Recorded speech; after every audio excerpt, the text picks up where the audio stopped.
நமோ நாராயணா. வைகுண்ட வாசல் இன்று திறந்ததே, வானம் கூட பூமிக்கு இறங்குதே.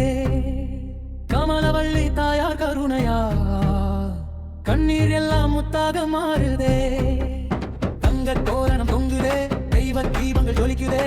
நாச்சியார் கோயில் வாசலில் நாள்தோறும் சொத்து மலருதே. பரமபத வாசல் திறந்ததே, பாவங்கள் எல்லாம் கரைந்ததே. ஒரு கணம் தரிசனம் பெற்றாலே ஏழு பிறவி பயணம் முடிந்ததே.